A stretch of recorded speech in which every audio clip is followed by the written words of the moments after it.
Hey, gang, hopefully you enjoyed today's show. Rodney Sahr was in the house with me today. We talked a whole lot about the mullet run and getting in the woods a little bit and how you get your bow tuned up and get it ready.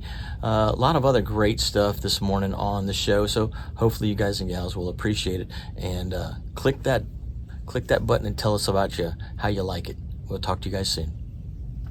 Hey guys and gals, welcome. It's another edition of Catch a Memory Outdoors right here on WWBC 1510 Radio. Appreciate you guys and gals tuning in to the show every Saturday morning. Good morning, good morning. It's a warm one out there today, and I'll tell you what, if you guys have been out in the last week, I feel like I have been burnt. I feel like burnt bacon right now. I mean, I just feel like I've been burnt to a frizzle. But anyway, hopefully you guys and gals are going to get a chance to get out this weekend, and hopefully here in the next week or two we'll start to see some heat indexes that aren't 137 or whatever the flip they've been all week. I tell you what, it's been warm. It's been a hot one. It's been warm. I'm Captain Jim Ross, and Rodney Sahr is in the studio with me this morning. It's been a minute since you and I got to do a show together. It's been a while. I know I've been filling in when you're gone, and then it's like, you know, between we're like passing in the night or something and not seeing one another. Well, we did literally pass in the middle of the heat the other day when you were sitting on the jetty when I came by. Yeah. So it's like, oh, there's Jim. Let me say hi to him now, and all covered up, ninja looking on the front of the boat. Well, I try to stay incognito so that way nobody knows who I am. There you go. You know, it is. But what you're right, is. man. It has been warm. I mean, I'm on the boat enough that, I'm used to it in a sense. And I'll tell you what, there's been a couple days now. It's like, man, I got home and I'm like, man, I'm whooped. Monday, Tuesday, Wednesday, Thursday. Yesterday we didn't go. My guy had the date wrong. He wrote down the 18th instead of the 15th on his calendar. So he missed a good day. He missed a good. I mean, it has been super hot, but golly, the bite has been absolutely incredible. Yep. And literally not the bite, B-I-T-E. That's been incredible for the tarpon. But the B-I-G-H-T, the canaveral bite, is the place to be because it's had plenty of bait. It's had, man, I mean, here's an example. Thursday. Had back-to-back trips on Thursday. Had 2 4-hour trips. Yep. 8 tarpon hookups. Jeez. On the morning trip. Yep. 10 tarpon hookups on the afternoon trip. Unreal, man. Absolutely unreal. Water temp is 90 degrees. What's up with these fish? Everything's out of whack this year. I'm done trying to figure things out. You cannot keep a bait alive right now. No, I mean, you can't keep a pogie alive. They turn red. They look boiled. They look like boiled lobsters within 15 or 20 minutes in your live well. Yep. And so you're in some cases you're having to go back and rebait during the 4-hour trip because they're cooking in that water. But the tarpon just don't seem to care. They're just like I don't know if the other fish in the bite area are, the bait fish I should say, are more lethargic or something. That's why. What's going on? The tarpon have decided that 90 degrees is good with them. And they have been chewing. Hey, it's crazy because I just feel like it wasn't long ago we were dealing with 72-degree water. Like it's just like it went like that. Yeah. I feel like we had a couple of maybe a month of normalcy, and then all of a sudden it just went to like, here we go, crazy here's hot extreme temperatures. And it would be really nice. I mean, obviously we've got some swell coming this week. Yeah. We've got this tropical storm / hurricane Aaron, I think it is now. I haven't been paying a whole lot of attention because it's halfway across it's down by the equator and halfway across to Africa. Exactly. So I haven't been paying it a whole lot of attention, but it is going to start creating issues for guys on the East Coast. Oh yeah. And I'm hoping it doesn't start Monday, but it sounds like we're going to start getting a little swell Monday. And then by Tuesday and Wednesday, it sounds like it's going to be too rough to get out, unfortunately. And the bad part about that is, unless there's one of the listeners out there here on the radio program, if you know something we don't know, I mean, obviously you don't have to give us your hot spot, but if you know something we don't know, the lagoon has been pretty bad. Honestly. Yeah. The Indian and Banana River lagoons have been pretty bad. Too warm? Too warm. Yeah. And a lot of algae again. We've got algae blooming back up. So it's just something is different this year than what happened last year and even the year before, because the last 2 years we've not had a whole lot of algae in the lagoon. and it's been relatively clear for most of the season. I don't remember but it's really getting brown right now. And I that's don't remember not being good. this hot last year. I don't. You I'm remember when sure- you were a kid, you had nothing to do, right? Ride your Yeah, skateboard, your big wheel, your bicycle. Okay, God, I love my big wheel. I did too. I wore 3 of them things out. Yep. 3 of them every Wear the Christmas. tires I got out. a new one because I'd have a flat spot on the tire for exactly. skidding it. Those are the best. Oh, they were. But I tell you, you got in your stocking, like my mom would normally, mom or dad would normally get us like a little magnifying glass and a little, little kind of some stuff that you could just mess Kill around ants with. Kill ants. It was a perfect burner for ant burner, leaf burner. You could get your little, get you a couple leaves together and burn you and get your little fire going in the front yard. Anyway, we used to burn the ants. But ants are hard to catch with sunlight. So you got to kind of mash them first so they're stunned. You got to slow them down a little bit, and then you can sit there and cook them. And that's what I felt like this week. Man. Was every day it was. So the Saturday after ICAST, I had a lady from Japan with me, and she was with a company called YGK, which is a producer of braid and stuff over in Japan. And, they hate the sun. And she showed up with black pants, a long sleeve shirt, and this like windbreaker type black jacket on. Really? And she had this interesting face mask that kind of just hung straight down over, and then a hat. And she wore it, and I kept asking her. I'm like, I am warm. I kept asking her, you good? You okay? Do you need, and like, she was fine. And I was just like, holy cow, she has got to be dying of heat. And I mean, a great day of fishing. Phenomenal day of fishing again. Yeah. But yeah, it was warm. And it's like, I knew you're probably more used to it than I am because you're out on the water. But man, some of these people come down here, like, I'm surprised we haven't heard I have more to keep issues a real with people. close eye on my customers. Yeah, a lot you of people have this to. time of the year. Yep. It's interesting. I've had Nebraska. Oh man, yeah. corn would be popping up there. In this Idaho. Massachusetts. Holy cow. And Stream north, yeah, and somewhere. Pennsylvania. Pennsylvania. Yeah. Those are some of the ones that I can remember. Hey, where are you from? That kind of thing. Yeah. Chit chat.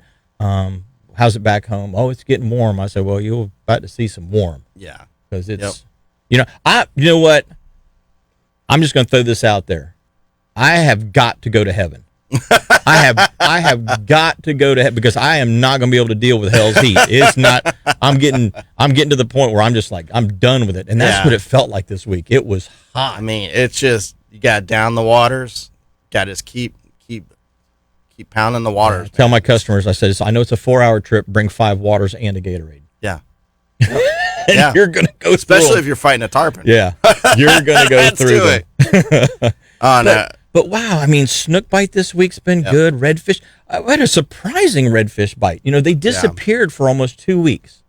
Last month they were just really good. I should have told that to Amanda because Amanda still has not caught a redfish. Really? She has not caught a redfish. Man, I'm not a tarpon fisherman. We'll tell that story later.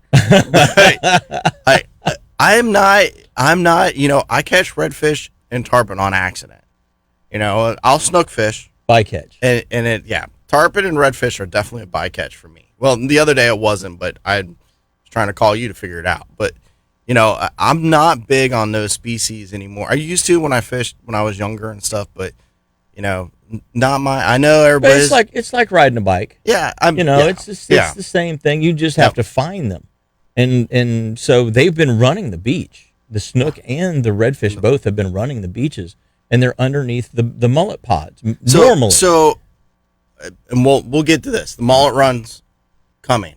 We'll talk about that in a minute too. We're in like pre-mullet run. I know. Right now. Yep. So we'll talk that a little bit later. I know that's one I want to pick your brain a little bit, and I think the listeners will enjoy. I'm talking a little bit about that because it's around the corner, man. It's coming. Yeah, it is. I've never seen this many mullet personally this time of year. And they were there. Normally, 3 weeks they're ago? going north. Mm-hmm. Normally they're still working their way north. You get that spring run. Yep. And it's a thin run, but it's a run. Yeah. And your tarpon follow them, your snook follow them, the jacks, those sorts of things. And then you get this pre-fall mullet run, this August time frame, where you normally have silvers and blacks, and they're both sort of, they work up the beach and down the beach, but primarily they're working north. Yeah. Well, for a month from the port to the tip of the Cape, there's been mullet almost along that whole stretch. There's so many mullet in there right now that the mullet guys are in there throwing cast nets every day. Jeez. It looks like it should in another month. Yeah. In that area, but there's enough mullet there, but they're just going back and forth. And they're not the finger mullet. They're full size. Yeah, 12. they're a small one would be 8.5, 9 inches. Yeah. And a big one's going to be 12. They're not the big giant roe mullet either. Yeah. But normally those fish are continuing to work their way north, and to the best of my knowledge, they get up into the sloughs up from Jacksonville, St. Mary's, Altamaha, up into Georgia, Doughboy Sound. They get up into those coastal sloughs and do their spawning. Yep, I've seen them up there. Yeah, up there in Fernandina, all that stuff. Yeah, but for some reason they're not. Well, these, or maybe there's just more mullet, and now you have an expanded zone that the mullet are staying in. But they have been staying here for a good 3 to 4 weeks. I know, and the nice thing about that is it is drawing predators to them. Yeah, that's the best part about it for us as as fishermen. for sure. So we go, you just go along, and right now the fish aren't super aggressive.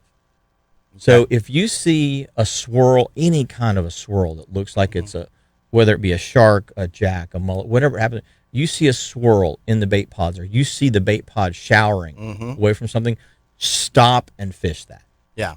That is, it's not what it's going to be in another month, where they're turning cartwheels out of the water and blowing the mullet up. It's not. The water's too hot. Yeah, it's not that huge push, that huge explosion, that huge feeding frenzy. But there's still signs. Yep. They're just much more subtle. So. Yeah, much more subtle. So that's what I do. I just run the surf, and when I see that kind of activity, I pitch. Or if I've run a little way and I don't see anything, but I see a little, a little washout, a little quote unquote rip current. Yeah. Yep. I'll stop and fish around the rip current if it looks like it's been there for just a little bit. Yeah.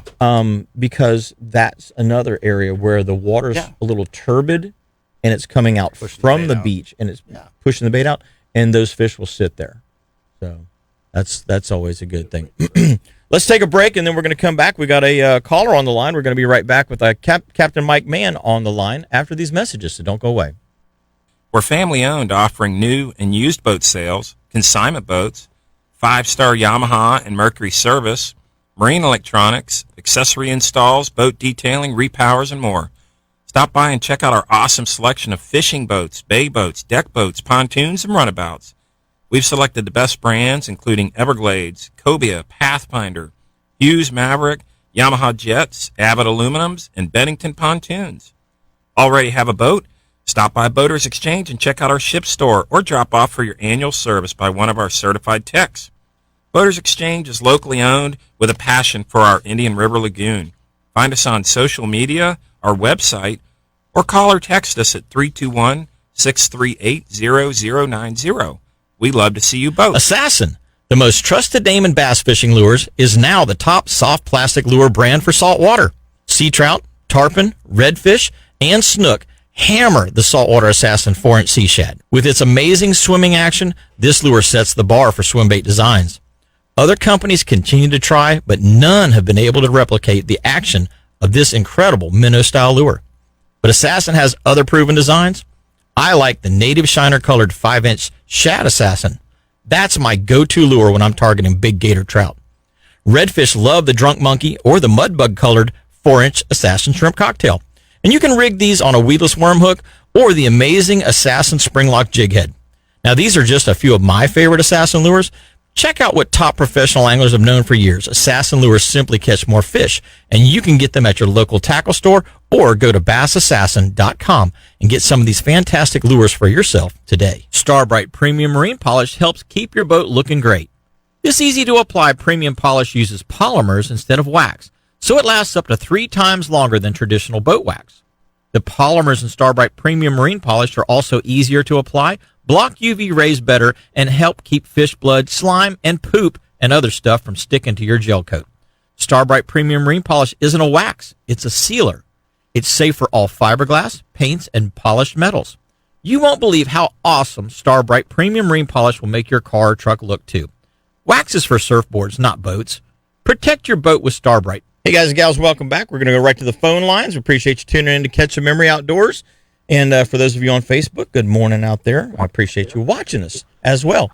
Rodney Sahr and myself, Jim Ross, are in the studio, but we got Captain Mike Mann with the Mosquito Lagoon report this morning. What's going on, buddy? Good morning, guys. Rodney, Jimmy, how are you guys today? Hanging in there, brother. We're nice and cool right now. Yeah. Yeah. It's Soaking not in too this bad AC. here on the water. Yeah, but that, the heater's starting to rise. It's coming up. It's beautiful sunrise, but not a cloud in the sky, and we got a little bit of a southwest wind this morning, probably 5 knots. Water temperature's crazy warm right now. I mean, it's normally pretty warm this time of year, but man, I was finding 86 on the beach yesterday, and then in the lagoon when we started at JB's Fish Camp, it was 91.4. Man. Which is just hot. I don't know, and my thought is kind of pushing these fish a little bit deeper. So we're starting out in about 3 foot of water, trying to see it, which is deep for the Mosquito Lagoon, if anybody knows this area. Right, right. Deeper water. Most of it's 18 inches. We're working some pigfish and waiting to see what happens. And we got Captain Matt Lee, one of the other show guys, over to my east, and he found the catfish and the ladyfish. We're trying to find the speckled sea trout this morning. Gotcha.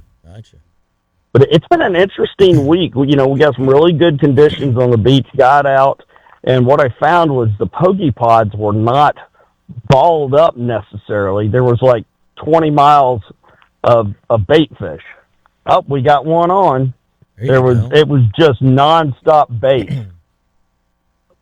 Yeah, when it's And like that, so the fish scatter all out through them instead of being around that little knot of bait when you've got them balled up. Yep. Yeah, it was pretty interesting that, we would find a fish, we'd see a fish come up, either free jump or roll, and we'd stop and we'd fish it for a little bit. And then you might see another one, 50 yards up and another one 30 yards back, but they weren't being really, weren't really schooled up very well. Did you see a lot of fish free jumping this week, Mike? Yeah, saw a lot free jumping. As a matter of fact, at the end of the day, we were getting ready to head in. I stopped and checked one more spot, and we had one come up just free jump right in front of us. I was getting ready to head in, so we stopped and fished it for 10 minutes, never saw him again. Yeah. There was a lot of aerial displays going on this week. The tarpon were just really, I'm not sure why they do that, because sometimes they weren't rolling very much. Like normally you see the tarpon roll. They weren't rolling very much, but when they would come out of the water, they'd be 3 or 4 feet out of the water. Just jumping. Huh. Weird. That's your bait. Then a couple of them looked like they were like running from something, like there was a shark after them or something, like greyhounding, not just that typical jump, shake and flare your gills, not like that kind of a jump. This was there was that kind. But I saw quite a few of them that looked like they were like, I got to get out of here kind of a jump. Huh. So, well, in the first thing in the morning, the sun's just starting to get up. We had them rolling, but like scattered. None of them within casting range. We'd move within casting range, and then they'd roll back where we were, which is typical tarpon. And they like to be where you were, not where you are. Right. And or where you're almost getting to. What's that, guys? I said, or where you're almost getting to. You're almost there, exactly. And you see them, and you're like, I was almost there. Not quite. They're teasing you. Well, what do you got on the line there, Mike? No, we had a cat. No, it's oinking. No, we had a catfish that came off, thankfully. So we were just kind of moving around trying to find this trout bite. It looks like we might get a little rough beach conditions later in the week. I'm hoping tomorrow I can still get out there and tarpon fish. But yeah, it was. It'd be nice to see the bait balls kind of scatter, get closely packed together. Was your water a little dirtier than normal? Well, towards the north, there was a big outflowing tide. So once you got closer to the inlet, it was really dirty, and it was 88 degrees. As soon as you got out of the tide line, it dropped to 86. Yeah. And That it was makes sense. actually starting to clean up quite a bit. We were getting some cleaner water. Not necessarily clear, but where you could see the pokey pods that were a little further out, like that 20 foot of water area. Mm-hmm. But they were boat-sized pods. They weren't any of those football field-sized pods. Right. So, you'd kind of hop from pod to pod looking to see if you can see them apart, and we just never really saw any of that. All the tarpon seemed to be really close up on the shore. Well, as far as your conditions this morning, you said you've got, it's middle of August. It's hot water out there right now. Are you seeing any little glass minnow pods or any little shrimp hatches or is there any indication that anything's going on in that area that you're fishing right now? Not up where we are right now. As a matter of fact, I'm hardly seeing any baits. Once I get off, we're probably going to relocate to a different area. But as we were coming across, typically in the basin between Tiger and Georges this time of year, you'll see the little glass minnows up on top, or you'll see that schools of big mullet. We have not seen any of that this summer, which is, fairly odd by now. Normally that kind of draws some of the tarpon in the backwater. So I'm not sure what's going on. I don't know if it's the dirty water up here in the lagoon. It's cleaned up a little bit, it looks like, over the last few days, but it's still fairly dirty. Hopefully we start getting those bait pods, but there were definitely shrimp this past weekend. We were catching a lot of shrimp this past week in the cast net, and I was seeing a lot first thing in the morning around the dock lights, jumping and getting chased by the little snapper and stuff. Gotcha. That's the next thing I was going to ask you is how's your mangrove snapper bite been? We got some really nice ones at the beginning of the week, and then it kind of slowed down a little bit. I don't know if, we were getting nice 15 inchers inside. Nice. And then it slowed down a little bit. And, but the tides have been really, really funky. Have they been ripping pretty hard?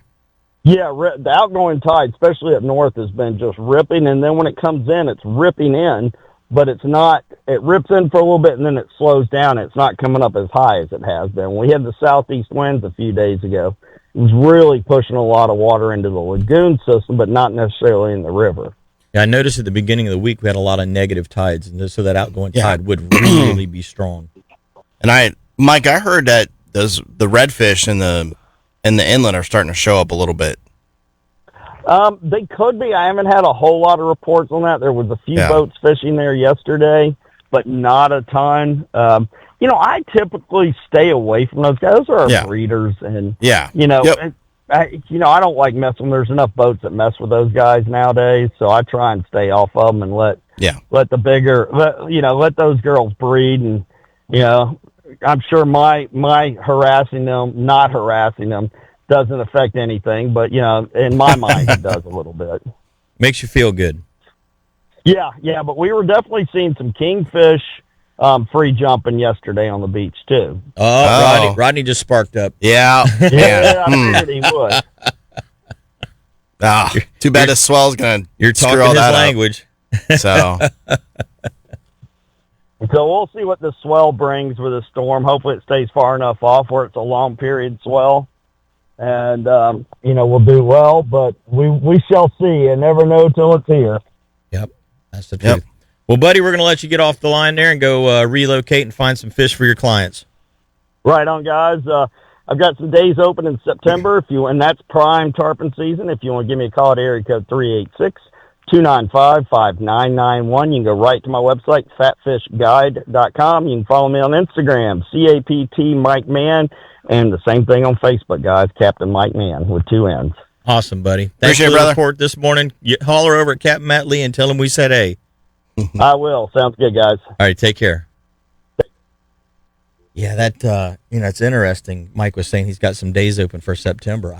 I've got a couple of holes in my schedule for September. Normally, you guys are booked. Yeah, normally because snook opens back up, fall mullet runs going on. Mm-hmm. So everything that's swims along the beach is normally starting to really get fired off. And I've got like 8 days next month that I have open. I was like shocked. I bet you'll get them, Phil. You watch. Well, that will. I mean, there's always these last minute, kind of fill-ins. But I'm just my my schedule by this Is part of normally- August is normally you're looking at mid to late October before I've got a day open. Well, I'll tell you, and I know we're going to talk about it here shortly, but that's the time to go if you've never been saltwater fishing. Is the mullet run? It is. It's National Geographic, man. That's what it is. You go down to Sebastian Inlet, just stand there and watch, and it's just like, oh my gosh, that's cool. It's fun stuff. So When you see 120, 130 pound tarpon and he's 8 Yeah. feet off of the beach, basically, yep, and just Yep. blowing a hole in the mullet pod. Yeah, it's cool stuff. I know. I keep telling myself I'm gonna, try doing the walk in the beach thing in a couple of mornings. It's a little bit of a drive for me, but I keep telling myself I'm gonna do that just to try it out. I've never really targeted them that hard, snook or tarpon. Couple of key things that I'm gonna give you on that, because I used to do that a lot. Yep. Get a pair of binoculars. Okay. Map out all of the county parks or places where you can park for free, Yeah. because you may pull in, jump out, run down the boardwalk, scan the beach with your binoculars, and you don't see any birds working in either direction. You don't see anything blowing up. Yep. Jump back in the car and go to the next one. Gotcha. Yeah. It's a run and gun type of a I like scenario. it. Yeah. So it can be really exciting, Yeah. especially if the fish are moving fast, because you're trying to run and get ahead of the school and then race up the beach, Yep. and then fish them back down, and then you get past your parking area and you get to this point where like, oh, is it one more cast or do I go get back in the truck kind of thing and race to the next spot? Yep. But it's really cool running guns type stuff. Yeah. I've actually made sure I have the setup just for that too, actually, if I decide to do it. So I don't know. It's another thing to try, right? Well, that 5,000 or 6,000 size reel. What Daiwa makes a because you're the for those of you that don't know, Rodney is the Daiwa rep. Yep. So I had a customer get on the boat the other day, and It was a Soul. Yeah, you were telling me about 5,000. Yep, it was a Soul To me, MQ. Yep. That looked more like kind of everybody else's 4,000 though. Yeah, that's a super. That reel is a super lightweight reel, is what that's for. I personally wouldn't be using it for that kind of stuff. I mean, to me, because that reel comes in a 1,000 to a 5,000. That's it. And So that was the biggest. That of was that the version. biggest that Okay. they make in So that reel. In my world, it's a pin slammer 4,500 or Yep. 5,500. Yep. It's or like a 5,000 Clash. That Yeah, size 5,000 other 5,000s Saltist MQ or Beach something. MQ. Yeah, something that's They're going to definitely big hold enough. some 30-pound braid. Yep. Because you want to go just a little bit heavier. 20's a little light to do that kind of work with, because you're typically casting something that's 3/4 of an ounce to maybe up to 2 ounces. Get some distance. Yep. Yeah. And so you want a rod that's no less than 7'6". Yep. No less. And I've got a couple different rods, but the one specifically I like, it's our Black Line series. It's actually meant for the Northeast for striper fishing, which typically a lot of guys are using from the shore. Well, So there it's you go. got a long butt on it. Uh-huh. So it's only a 7.5 foot rod with a really long butt. So you can get some distance on it. Yeah, get a lot of torque. So I just caught a really nice Kobe on it the other day, just because I use it in the boat as well, just because I like for fighting fish. It's nice. You can lean into it real easy. But that's kind of what I was thinking. But a rod that is classified as what I like is a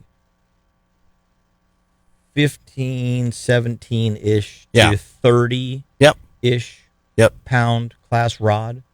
And when I'm throwing braid, I don't like a really fast rod. Okay. I like a rod that's instead of an extra fast. Yep. See, here's the problem. There is no standardization. No, there's not. in the Not industry. even remotely. It's even within a so brand. you can there's tell none. somebody, okay, Yeah. go get like in my case, my favorite rod to do that is a rod very similar to the one you just described. Yep. It's 7'10". Yep. It's for 15 to 30 pound line. I run a 5,000 size reel on it, and it's got a little bit longer butt, maybe 13-inch butt. Okay. Yeah. 13, not quite 14, but maybe 12.5 to 13-inch butt. No gimbal, just a rubber butt. Yep. unless you want to run around with a rod belt on, or you want to run down the beach with a cush. Yep, cush exactly. on the end of it. But I just like the rubber butt. But something that is a fast or a moderate fast taper. Okay. Yeah. Is my preferred, because when you're using braid, there needs to be some shock absorbency somewhere in 100%. The equation. Yep. So the rod either needs to be a little bit less stiff in the midsection, or you have to have a line that stretches. Yeah. So you can go with mono, fluoro, or braid. Well, if you're trying to get maximum distance, then braid's the way to go. But you still need somewhere in the equation. You need a little bit of shock absorption, because when you hook that snook or you hook that tarpon, he's going airborne. Yep. You're going to pull a lot less hooks. Lot less hooks. You're exactly right. 100%. But yeah, 35,000 ish, 5,500, maybe a 6. If you're in a heavy tarpon bite, definitely 30-pound braid. Yep. 30 to 40-pound leader, and a 7, something in that 7/8, 7/10, 7/11. It's hard to find a rod that's a single piece rod that's more than 8 foot, because of the shipping container for 8 foot. Yep. So that 7/10 is kind of the sweet spot, because they can still put it in a shipping tube, put a little foam on each end, and still. And there's something I'll talk about too with 2-piece rods that's really come a long ways. So okay, because I'm not a 2-piece fan, but I'm willing to learn. Yeah, it's in travel rods too. It's pretty neat. Well, we're going to find out all about that right after this break. So don't go away, gang. Rodney's getting to spit some knowledge at us. A little bit. So my little that I have. We're going to be right back. We love to kick back and relax at either of their waterfront locations with a cool tropical frozen drink and some of the freshest island-style seafood around. Grills is known for its fantastic food quality, like their bacon-wrapped scallops, shrimp Cuban sandwich, or one-of-a-kind Bahamian fish chowder. The Tiki Deck features some of the area's best local bands throughout the week, plus Grills has a fantastic breakfast menu too. Chill out at Grills' original location in the Cove at Port Canaveral, right next to Sunrise Marina, or check out Grills' Riverside location on Highway US 1, just north of the Pineda Causeway. Go to www.grillsseafood.com for more information, and remember, it all happens at Grills. Anheuser-Busch and your local Bud and Bud Light distributor, Carroll Distributing, are at it again. For the past 15 years, they've been partnered with Folds of Honor, and this year, Carroll Distributing will be donating an additional $1 for every case sold from these two iconic brands in their American Beers for American Heroes promotion. To date, that accounts for over $33 million to help those who have lost loved ones in our armed forces, police, and firefighting communities with scholarship opportunities.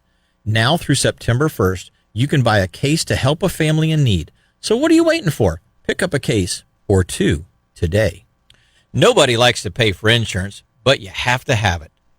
So do what I did. Go to Petrucci Insurance. They're your local independent insurance agent, and they're here to make sure you get the right policy to fit your insurance needs at the best price available. I gave Petrucci Insurance a call. They reviewed my current policy and saved me $700 on my home insurance alone. Plus, Petrucci found me better coverage than the policy I had with my other company that I'd been with for years. Don't waste money another day. Call Petrucci Insurance at 321-632-1200. That's 321-632-1200. And stop wasting money on your home, car, boat, and life insurance today. Trailer problems can be a real day breaker. When you need to go to the area's best trailer supply and repair shop, try Ferguson's. Family owned and operated since 1954 and located on Highway 192 in West Melbourne, Ferguson's has a huge supply of trailer tires, wheels, axles, lights, jacks, and other trailer parts in stock. If you're not a do-it-yourselfer, stop by and pick up the parts you need. If not, let their expert staff do the repairs for you. Ferguson's also installs electric brake controllers, trailer hitches, and goosenecks. They have a full line of automotive and marine interstate batteries. So if you need a trailer maintenance, repair part, or a new Continental boat trailer, go to the best trailer shop on the Space Coast, Ferguson's. Check them out at fergusonstrailersupply.com or call their shop at 321-723-5425. Well, good morning, everyone. Appreciate you tuning back in here to Catch a Memory Outdoors. If you can't listen to us on the AM signal, you can always get us on one of our 3 FM signals. So we've got 99.9, 94.7, and 100.7. Now, those are local here to Brevard County on the south part of the Space Coast. So if you're in Titusville, Port St. John, Cocoa, 99.9 is what you're going to be able to hear us on. If you're in, even into Rockledge. And then if you go to Vieira, West Melbourne, 94.7 is normally pretty good. And then as you get down towards Palm Bay, 100.7 is our other low-power FM frequency that you can hear us on. And, of course, you can always download the WWBC app. And as long as you have cell service, you can pretty much pick us up on the WWBC app anywhere that you happen to be. And then, obviously, if you have a little bit better service or you're a little closer to town or something, maybe not sitting in your deer stand or 15 miles offshore trolling for some fish, then you can also get us on the Facebook feed as well. So we appreciate that. Hey, I want to let you know this segment of the show is brought to you by Direct Graphics in Cocoa. If you need any kind of graphics for your business, but it be business cards all the way to banners and billboards, these guys can print it, install it for you. Give them a call, 321-631-1001. Just had them make a bunch of new Catch a Memory stickers for us. So nice. When we're over at the Orlando Boat Show, if you guys want a new Catch a Memory sticker, stop by the Orlando Boat Show. We got a bunch of them that we're going to be handing out for free. There you go. Yeah. Sounds like a plan. What's the fishing and boating conditions look like? Let's check it out. All right, today we got south to southeast winds, 5 knots. Becoming southeast, 5 to 10 tonight. Seas inside of 20 miles, supposed to be 2 foot. Got with a dominant period of 8 to 10 seconds. The 13-mile Ponce buoy, 85 degrees, 2 foot on 9 seconds. Current conditions on the 4-mile weather buoy. We've got 86-degree water, 2 foot on 8 seconds. The 20-mile weather buoy, 86 degrees, 2 foot on 8 seconds as well. We got a matchy there. Mm-hmm. So you don't see that too often. 6-mile weather buoy off of Fort Pierce, 84 degrees, 1 foot on 8 seconds. Western edge of the Gulf Stream is currently 41 nautical miles due out of Ponce Inlet, 27 east of Canaveral, and 22 east of Sebastian. Surf temperature out of Ponce Inlet, 84 degrees. Cocoa Beach, 86 degrees. And Sebastian, 83 degrees. Tides at Port Canaveral. We've got a low tide this morning at 7:46 that we had, about to have. High tide at 2:24, and a low tide at 8:51 p.m. Sebastian Inlet, we've got an 8:07 a.m. low. We've got a high at 2:34, and we've got another low at 8:44 p.m. The Salooner tables, major 6:17 a.m. to 8:17 a.m., minor 2:03 p.m. to 3:03 p.m., and another major at 6:44 p.m. to 8:44 p.m. Sounds like a night fishing trip. And the Salooner tables are brought to you by All About Archery down in Melbourne. That's right. Speaking of All About Archery, it's almost getting time. there. It's getting there. It's getting close. So in fact, gator season opened too. That just started. So I'm surprised that we haven't gotten a call from Jeff and Blair and the gang, because I know they're out chasing lizards around today. They were yesterday. But if you haven't gotten in and gotten your bow checked to make sure your timing's right, make sure that your cables haven't stretched, anything like that, man, you got to get in there quick before they get busy. It's getting close to season, and you want to make sure that you're tuned up right now before you get out in the woods and make that bad shot. Yep. Because all it takes is just a little bit of your timing being off, and arrow goes 2, 3, 4 inches high or 2, 3, 4 inches low, and guess what? Off goes Bambi. You either missed it or you wounded it, and it wasn't a great kill shot. So, I would say I highly recommend get down to All About Archery and make sure that your timing is done. Everything's right on the bow. Maybe your servings, are starting to get a little soft or whatever.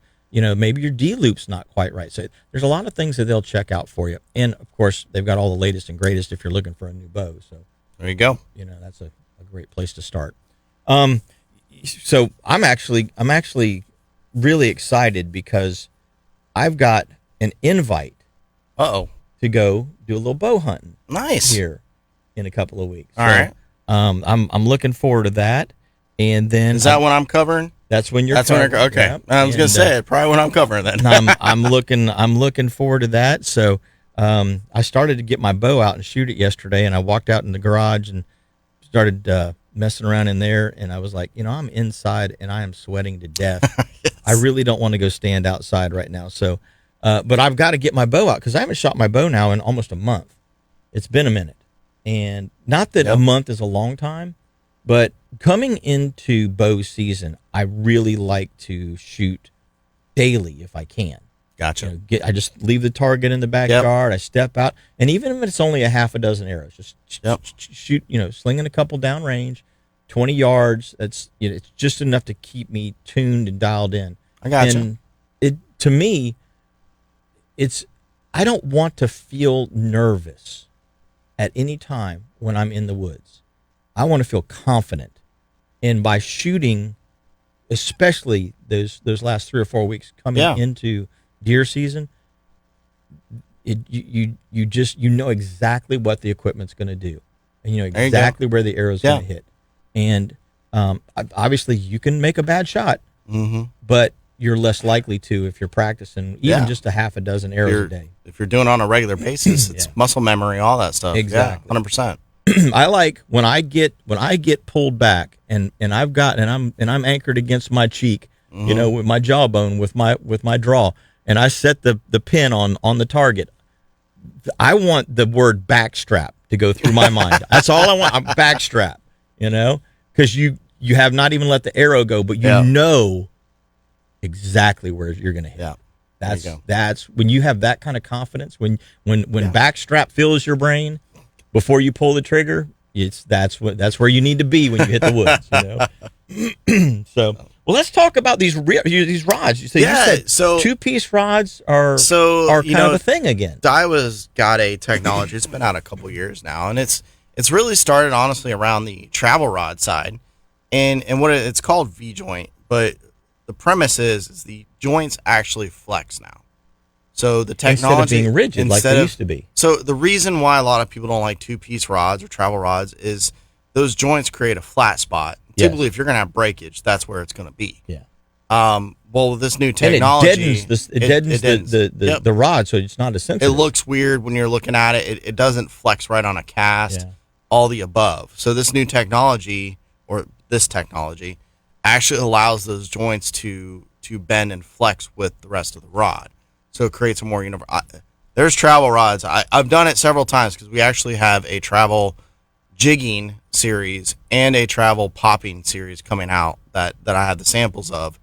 And I literally hand them to people. Oh, check out this new jigging rod. I don't tell them it's a travel rod. This is really nice. I take the one I have in my hand, start pulling it apart into 3 pieces. They're like, and that's the difference in it. So I've been using a couple travel rods personally down in Costa Rica for different things, and I'm amazed. Like you can't tell that they're travel rods. So what's interesting to me when you before we go any farther with this V technology, when you look at a fly rod, I don't know what it is about a fly rod, but you can have a 3 or 4-piece fly rod. Yeah, and it doesn't seem to really adversely affect. Yeah, the makes rod. sense. Yeah, is the joint system on a fly rod different? That I can't answer because I know nothing about fly rods personally. I know enough to get by on it, but I don't sell fly rods of any sorts, and I can only think it's just the material, because typically those are more really high end material most of the time. That, and they're typically I think most of them are glass material and stuff, or are they okay? Yeah, I don't know enough about it. They are most. The reason a fly rod costs $1,000 is because the blank itself costs $220. Yes, I know they're expensive. Yeah, where a regular blank on a regular spinning rod might be $70 or $80, depending on what you get. Your average, like your average combo rod. Yeah, you go to the combo. You go to the this pin rod and reel combo. That blank was $17. Yes, you can get a lot lower than that. Or too. lower. Yeah. Depending on what material, which typically is glass, but you're talking about cheap and expensive glass. Right. So, I don't know on the fly rod side. I know with this side they're using a multiple of materials, and it's the way that it's woven, the different materials, whether it be carbon, whatnot. It's the different weaves combined with other weaves and how they layer them on top of each other. So when the rod flexes, it puts pressure on different areas and whatnot. So the ferrule itself actually has the ability to flex? It flexes, yes. Yep. That's interesting. It is cool. So, like I'm saying, and I even have one. You can look at it when we're done here. I have one in the truck, I believe. But it's pretty neat how they flex, and like I said, you can't tell. And you don't get like a rattling or any kind of a loose kind of fit scenario? Nope, not at all. Huh. So, yeah, it's cool. That's interesting. Well, thanks for that heads up. Yeah, hey. Now, before we go to break, Is there a certain series of rods? There's multiple series, but the main one is the Saltiga travel line. They have an inshore line, they have a boat line, and coming out with the jigging and popping series as well. Gotcha. So okay. And they're not crazy expensive. They're not, normal Saltiga rods are typically more than the travel ones. So you're looking anywhere from the $250 on up on them. But considering there's other versions too, some lower prices, Ardito line and whatnot. But it's nice. I mean, it's great. Comes in a case. You can attach it to your carry-on. That's what I usually do, or my backpack, and just walk right on the plane with it. Walk on with it. Yep. Well, guys and gals, we're going to take our next break. When we come back, we got a whole lot more Catch a Memory in this first hour, so don't go away. Lures from No Live Bait Needed, Rapala, Mirror Lure, and Saltwater Assassin, and one of the largest selections of coolers and boating supplies in the entire state. Well, Ace Hardware in Titusville, that's who. Ace in Titusville is your one-stop shop for all of the fishing and boating supplies you'll need. Ace is just minutes away from the Titusville boat ramps, and their parking lot allows you to get in and out even when you're trailering your boat. Check out the largest selection of fishing and boating gear in the northern Space Coast area at Ace Hardware in Titusville on US 1. If you listen to this show, you know Captain Jim Ross is a leading authority on light tackle fishing on Florida's Space Coast. Jim grew up on the banks of the Indian River Lagoon and has been a full-time fishing guide for almost 30 years. In that time, Jim's clients have landed over 30,000 trout, redfish, snook, and tarpon from our local waters. So if you're looking for an experienced fishing guide to take you on your next fishing adventure, book a trip with Captain Jim Ross. Just go to finelinefishingcharters.com to book your next trip with Captain Jim and get ready to catch your next American memory. Beers for American Heroes. Carroll Distributing, with each case of Bud and Bud Light sold, will donate $1 per case in honor of the last 15 years of partnership with Folds of Honor. For the past 15 years, Anheuser-Busch and Carroll Distributing have raised over $33 million to support scholarships for the families of fallen veterans and first responders through Folds of Honor. Show your support for those who have given their all on the front lines to make this country great. Buy some Let me tell you about Realtor today. Daniel Hart. He's a guy that really cares about helping his community and our local lagoons. Daniel has already donated thousands of dollars to the Indian River Lagoon Clam Restoration Project from the proceeds of property he sells, and he continues to do this every time he helps one of you buy or sell a property. This makes a huge impact each year for the water quality of our lagoons. Daniel is also passionate about first responders throughout his community. Through his Heroes Real Estate Group, Heroes Rebate Program, Daniel has personally donated over $70,000 to help police, firefighters, veterans, and even school teachers by returning money to them from the purchases of their homes. Going above and beyond for you is what Realtor Daniel Hart is all about. If you're buying or selling a property, call Realtor Daniel Hart to help. Daniel can be reached at 407-247-3894. Well, welcome back, guys and gals. We appreciate you tuning in every Saturday right here to Catch a Memory. This segment of the show is brought to you by Engel Coolers. If you haven't checked them out, you need to. I'm telling you. I put ice in my cooler. Amazing coolers. I typically buy just bulk ice. I typically pull into Sunrise Marina, buy some bulk ice, and I was running late, and I was like, man, I just got to get to the dock. So I stopped at Water's Edge, and I bought a 40-pound bag at Water's Edge, which was a lot of money. Yes. Holy crap. I know. But the difference between bulk ice and hard frozen ice is that hard frozen ice will typically last a little longer. Mm-hmm. So this was Tuesday. Tuesday morning, I broke up half of the 40-pound bag, and spread it all over the waters that I had in the cooler. I just folded the top on the rest of the bag and set it on the other side of the cooler. Mm-hmm. It was still there yesterday. Nice. And I've been in and out of it. I mean, the lid has hardly stayed shut for Tuesday, Wednesday, and Thursday. And which size cooler you got on? That's the skater on the back, quart. the 80 quart. Yeah. And I mean, I was just amazed. I'm like, I can't believe I'm still running off the same sack of ice that I bought Tuesday, especially as much as I've been in and out of that cooler. Mm-hmm. So you look at your coolers and you go, oh, I'm just going to buy this, this cheap brand, this cheap one here for 70 or 80 or $100. It's a big difference. And then because Engel coolers, $300. Yeah. But man, it makes a $350. difference. But the difference in the capability of the cooler, if you use the cooler, I mean, if you just leave, if you only pull it out 5 times, 10 times a year, it's not worth it. If you're, just go buy a cheap one. Just go. Yeah. But if you're a guy that uses a cooler weekly or even daily, you will save.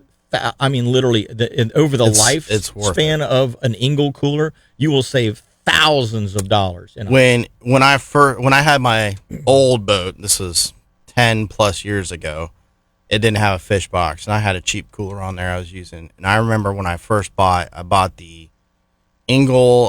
It was the 180 or 140. Now I can't remember. And I remember I would burn through 120 pounds of ice in that thing. My old one. I got that one. I'd put a 40-pound in there, and it'd still be 3/4 of the ice in there at the end of the day if I didn't open the cooler or if I wasn't throwing fish in there. My ice burn went way down. I mean, I've got a 65 on my boat right now, and I had the 65 ultralight one. I've been using a lot too. In fact, it's in this month's sports Florida Sportsman article because I use it for ribbon fish. It's in the article I did on there, and fantastic. A little bit cheaper too. So if you're not wanting to spend the full amount, you can get they call it an ultralight 60. Ultralight 60. Yeah. And it's got it is nice. A lot of really cool features to it. I like it because, like I said, it's lighter because the other ones are heavy. Great for the boat because they don't move. But it's a great truck cooler. Great truck cooler. I love that. I love my ultralight for the truck. So, but yeah, you can't go wrong with Engel coolers. I've known those guys forever. They're great guys. Big sponsor of the show. Really good products. Yes, they do. So check them out. Engelcoolers.com, and you guys and gals can check them out as well. Rodney, I'm in my mind's eye. I'm replaying this strap back or backstrap or no backstrap. Yeah, but I'm replaying this ferrule joint connection thing. Yeah, and I'm intrigued by that. Yeah, because I'll show it to you. It's cool. You can see a rod with a ferrule in it. Yeah, when it's got a bend. The ferrule, the rest of the rod's all bending. Yeah, the ferrule is flat. Nope. Yep. Exactly. And so that's. I wish I had I have a little display thing. It's like two little pieces that you bend, and it shows the different technology. Because when you bend the one, it like flattens out at the top, and the other one bends. It's like a parabolic bend, right? The whole piece bends, and it's that same material. So, but it's pretty neat. So, I mean, I'm telling you, and I see it firsthand because I'm in the industry. Selling the stuff. Technology in the fishing industry is like new stuff every flipping day. Every day.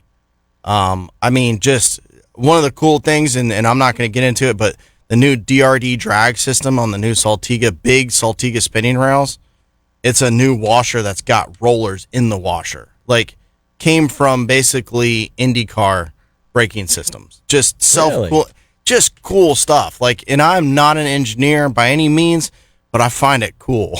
I'm like, that's awesome. And it's just stuff like that to make the drag just that much smoother and cooler. We ran 2 Saltigas, an old version and a new version, off of electric reels, ran the drag really hard. And these are 20,000 size big reels. Ran them. This was the on the water event at ICAST. And I had the old one, and the other guy had the newer one, and we're running hard drag on them for a good 2-3 minutes, and they run a thermal temperature gun on them. And it was, the first go-around was 6 degrees cooler. Wow. The new one is 6 degrees cooler. The reel is 6 degrees cooler. Ran it again, 12 degrees cooler. Huh. It's crazy. And that's where you're talking. These reels are meant for big yellowfin, bluefin, marlin pitch baits. That's what these reels are meant for. Yeah. They're not. I asked why they aren't in the other reels. There's no reason for it. You don't need it. It's over. It'd be overkill. Yeah. Sounds like Kyle Weaver needs a couple of those. That would be where these would fall into place. So it's just but it's like, man, and I got to travel with some of these guys, some of these Japanese guys, and let me tell you, they didn't speak much English. And when you're for some reason, IHOP, I don't know why, and I'm sitting with 7 Japanese guys, and I'm the only white guy. I wondered what people were thinking when they saw me there in the corner at IHOP. But it's just cool talking to these guys because, I mean, these guys are brilliant, man, and that's what they think about. That's what they're looking at, the whole technical side. I'm like, all right, what do I need to do to get this fish to bite and land this fish? Right. They're thinking no, how am I going to keep this reel to actually do better than what people need it to do? And that's what's cool. It's neat, man. It's I a lot had of fun. I had a young man, Aiden, was on the boat Thursday afternoon trip. Mm-hmm. And in fact, I got to thank David Lane over at A1A Outdoors. In fact, I need to get with him. I need to send him a little referral. I got you. fee. Nice. But he sent me these guys, and he stepped on board. Had a brand new Finor. No, Van Stall. A brand new Van Stall. He had saved his money up. And nice young man, probably about 18, 19 years old, but he'd been saving, and he was just like, I just want to get something on it. So we had a couple of bites, and we didn't bow, Yep. quite quick enough, and hook came flying back. We had a shark just sever everything. Mm-hmm. So I'm retying his leader. First fish he gets is about a 4-pound ladyfish. Oh man. Okay, that's so- a fight. Yeah. So it was a nice little, kind of a little, I'll call it an appetizer, Yeah. And so he gets it up. He goes, man, it feels nice and smooth and everything like that. And so, and it was casting really well. So the next fish was about a 60-pound tarpon. Mm-hmm. And when he cupped the spool, the fish was running, jumping, doing all that stuff. When it stopped, and I said, cup the spool and just start to work him back to you. Don't not too hard, but just enough extra pressure, to make him move. And he went to touch the spool, and he's like, "Whoa, the thing's warm." Yeah. Because a Van Stall is a totally sealed reel, and it's a very high-end metal. reel, but it's also probably, I would say, 12-year-old technology. Mm-hmm. They haven't changed those very much. Not a whole lot since they first came out. They were It's a great reel. great reel, Yeah. and it still is a great reel. But when you look at drag pressure versus thermal, how it emits the heat off of it and how it dissipates. That's why your spinning reel has a skirt on it. Yeah. Is to help dissipate. It's not only to keep the line from getting up in the main gear in the main shaft. Yeah. But it also helps dissipate heat off of it. Exactly. Because that piece of metal is much thinner and can dissipate heat quicker than the rest of the spool. Listen, the heat on a reel is, it's why we have coolant in an engine. Yeah. It's the same concept. Things start moving fast, they heat up, and it can cause failures. So, Definitely. Well, guys and gals, we're going to take our top of the hour break. When we come back, we got a whole lot more Catch a Memory. Got a whole nother hour coming at you with Captain Jim Ross, and that's me, and Rodney Sahr in the studio this morning. If you want to give us a call, 321-632-1000, we'd love to hear from you. We wear the best brands like Reef, Mojo, Sperry, and Olakai, and now you can find them all at one really cool place, Go Native. Go Native constantly brings the latest styles to keep you and your kids feeling and looking cool year-round. Go Native is located right next to Ace Hardware in Titusville. Stop by Go Native and live the lifestyle. If you're a shooting enthusiast like I am, you have to check out the incredible lineup from Kel-Tec. Developed and made right here in Central Florida, Kel-Tec is a leading industry manufacturer of shotguns, rifles, pistols, and guess what? They're all chambered in common calibers that we all love to shoot. Whether you're a weekend plinker or you want some advanced personal carry or home protection options, Kel-Tec makes exactly what you need. Find a dealer near you or check out the entire line of Kel-Tec weapons, accessories, and apparel by going to keltecweapons.com. Your boat's upholstery looked great when it was new, but over time it gets dingy and stained. Starbright has the perfect combination for your problem. Starbright Ultimate Vinyl Cleaner and Ultimate Vinyl Guard. Starbright's Ultimate Vinyl Cleaner won't dry or fade your vinyl. It has powerful cleaning agents that blast away fish blood, grease, road grime, and more without harmful chemicals that ruin your boat's vinyl. Starbright's Ultimate Vinyl Guard is like a sunblock for your boat's vinyl cushions. It restores moisture and shine to sun-bleached vinyl without being slippery. Plus, it blocks harmful UV rays and helps keep your vinyl cleaner longer. Starbright Ultimate Vinyl Guard is great for plastic, rubber, and leather, too. It's ideal protectant for trucks and cars as well. Use Ultimate Vinyl Guard on your car or truck dashboard, seats, and door panels. Heck, you can even use it on the sidewalls of your truck or trailer tires. Starbright Ultimate Vinyl Guard makes all your stuff look great. Batten down the hatches. We've got another great hour with Captain Jim Ross and this week's special guest starting right now. This hour of Catch a Memory Outdoors is presented by Bud and Bud Light from Carroll Distributing, a family-owned and operated distributor. Hey, guys and gals, welcome back. Hour number 2. We appreciate you tuning in every Saturday right here to Catch a Memory Outdoors. Rodney Sahr and myself, Jim Ross, are in the studio. We'd love to hear from you. Give us a call right here at the radio station, 321-632-1000. And if you guys have any questions or want to give any reports, it's kind of interesting looking at some of the Facebook feeds here. There's a lot of guys, giving little comments and tips and stuff like that. And Sean Scribner, Sean Scribner Sr. says, I'm surprised you don't own an ice machine. That's true. And as many times as I have thought about getting one, yep. Most of the people Blair's an example. Horror stories. Blair's got one in his garage. It's every 5-6 months. Gotta get a new part for it. Something's breaking. I hear horror stories. The one at our motorcycle club, the motorcycle and ATV club, up in Port St. John, same thing. It's always something. It's once a year at least something's breaking on it, and so when you look at the expense versus the maintenance. Yeah. Where the expense of the machine and the expense of the maintenance. Mm-hmm. I mean, I don't use that much ice. Yeah. I mean, you don't use as much ice as a lot. 20 pounds a day. Yeah. If that. And like I was saying with my Ingles on the boat, like I'll pull in, so I don't fish all weekend. Yeah. Okay. So the ice goes down. I pack it full of water Sunday afternoon. Monday morning, I roll into Sunrise Marina, and I'll get this size bucket, this 3-gallon bucket, like this Starbright bucket. I'll get 2 to 3 of those and fill the cooler. Yep. And it's full with that amount. And then I don't need ice Tuesday. Yep. And then Wednesday I'll put like 2 more in there. Yeah. And then I don't need ice Thursday. So then I'll put 1 more on, if I'm fishing Friday, I'll put 1 or 2 more on Friday. So as far as the cooler goes, I'm only using, just call that a 7-pound sack of ice. Yeah. I'm using 4 or 5 a week. Now I wish we had. So to have an ice machine for only that. Now, when it's fish keeping season, when it's not August, because you can't keep anything right now. No. Snook's out, redfish is out. You don't eat tarpon, you don't eat jacks, you don't eat ladyfish. Bluefish aren't worth the time to unless you clean them fresh and cook them right then. Yep. And there's there are no triple tail around, no flounder really around. There's not a whole lot of species. A king mackerel here and there. But most of the time, I'm not keeping fish this time of the year, so I'm not putting ice in my fish box. Now, when I put ice in my fish box, then I typically put 2 to 3 buckets just in the fish box, and it's not insulated. So yes, I have to do it the next day as well. Yeah, that's where I'm burning ices in my fish box. Yeah. So it's to look at the, from a business aspect, to look at what I spend versus what it would cost me.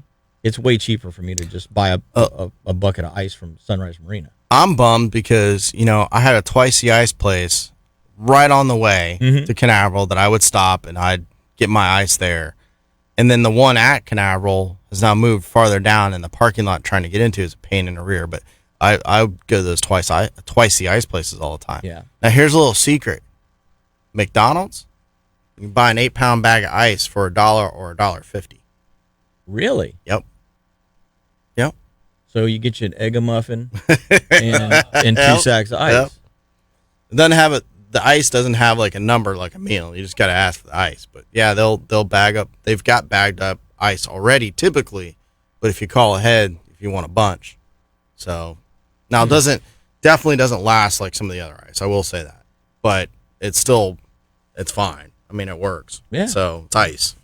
Ice is ice. Yeah. But yeah, they're starting to advertise it now. But God, if you don't pass a McDonald's on your way to the water somewhere, then you must live on the water. It's like it's there. Exactly. But all right, Jim, I want to pick your brain about something. So, okay. All right. So typically, the first storm that we get off the East Coast kind of triggers the mullet run. Yeah. Do you think this will trigger the mullet run? It's going to. All right. Yeah, I'm in the same boat. Yeah. I was telling people, I was like, hey, that mullet run's going to start. That swell, first swell of the season that's what the fish go, okay. Yep. Here's our sign. So we're going to have a mullet run in August starting. Yeah. This is going to be interesting. But it won't last very long. No, it'll be a short one. Then it'll come up more. It'll be 4 days at the most. Yeah. Yep. So, but it will definitely start the mullet. I don't think we'll see the finger mullet this one. That'll probably be it's probably just going to be all those silvers and all those blacks that are up and down the coast right now. It'll start them moving. And then the second one, or either the second storm or the first cool front, because it's not really a cold front, but the first cool front of the year where it's interesting. We had north wind on the last full moon. Did we? Yeah. Oh, man. And that's the second year in a row I've kind of taken notice of that. And it's just a little cooler for a day or two. And the fish really appreciate that. They seem appreciate it. They seem to fire pretty good. Right. But the next thing that we get is either going to be another storm in September. Yep. Where we get more swell, and that will really kind of kick it into gear. Or we're going to get a cool front early, and if that happens where the temperatures drop down into the 80s for 2 or 3 days, instead of being in the 90s, that will start. That'll be the next. Yeah. That'll be the next one. So yes, get ready. Mullet runs coming. So next weekend it's going to be on fire. Should be. Yeah. Should be. All right, there you guys heard it straight from him right there. That's it.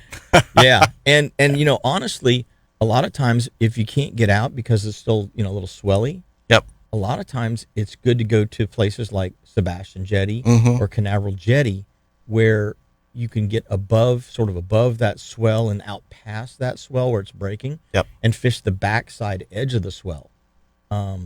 You'll find a lot of fish will start to feed right there. I know we can move on to the next topic, but real quick for the listeners, go to rig for fishing a mullet run.